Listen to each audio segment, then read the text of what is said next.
Babasvan Fake is joining me in studio now. He pioneered the Konya Project. This project aimed to bring technology to schools in the Western Cape over a period of 10 years.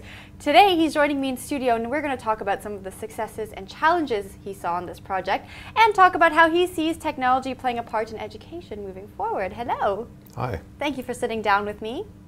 Now, for people who are watching this video who might not know what the Konya Project was, why don't you briefly introduce us to what you did with the Konya Project and some of the successes and challenges you saw? The Konya Project was started in 2001 and the purpose was to use technology to support education, not to replace teachers but to supplement teachers in their teaching and help to improve learning, particularly in subjects like science and maths, literacy, where we clearly have a problem in South Africa.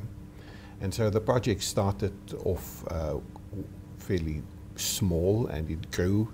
Eventually we covered all the schools in the Western Cape, over 1,400 schools. In the process implemented and installed over 50,000 pieces of equipment, trained 27,000 teachers. So it was a massive project, and of course we've made many mistakes along the way, learned many valuable lessons. I think the most important thing that we learned and the biggest success of the project was the fact that we proved that technology can be rolled out on a large scale on this continent. So there's hope for everybody. Well, that's a huge success. Now, what were some of the challenges you saw? The biggest challenge, which we didn't anticipate up front, was the amount of time and effort it would require for a teacher to make the paradigm shift from normal classroom teaching, chalk and talk teaching, to a situation where they use technology, first of all as a teaching medium, and then also for learners to use it to learn independently. We just assumed initially that we train teachers how to use the technology and they will run with it.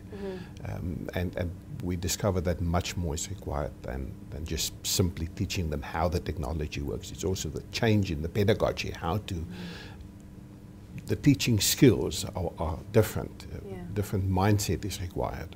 Now I want to touch on that in just a moment, but what kind of devices were you introducing to classrooms? Well, at that time, 2001, the most affordable technology was a computer lab, PCs in a room. Of course, subsequently, mobile technology became available, and we introduced different other technologies like interactive whiteboards. We realized from the start that the real value of technology will be felt when it's in the classroom.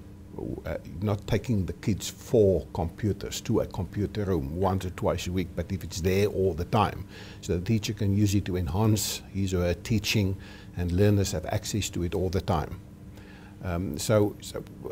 If I have to do the project over again, of course I'll do it differently because different technologies are available right now. Now you mentioned, well, this happens with every new project. There's going to be early adopters and there's going to be resistors. Now, did you find that there were teachers who thought, we don't need technology in the classroom, we know how to do it properly in another way, and they didn't want to take up the technology? Of course, yeah. What do you do in a situation like that? It takes time and a lot of patience. Of course, we do have many very good teachers and they can teach very well without technology. So we can't argue against that. But of course, the whole world is moving in the direction of digital devices, and children are expecting to be taught using computer equipment or other devices. And so teachers simply have to keep up with it. It's got nothing to do with age, I discovered. They say you can't teach old dogs new tricks, and many older teachers were early adopters. But it all depends on the attitude of the teacher. Do they really want to find new ways and more interesting ways of teaching and for kids to learn?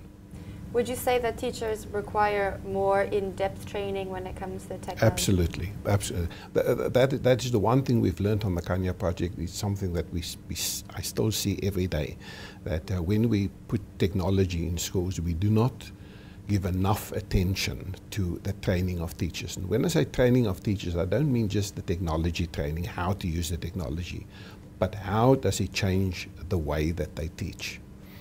Because when you introduce technology, you also introduce problems, because children now, their attention is riveted on the technology itself. Right. And how do you change your teaching?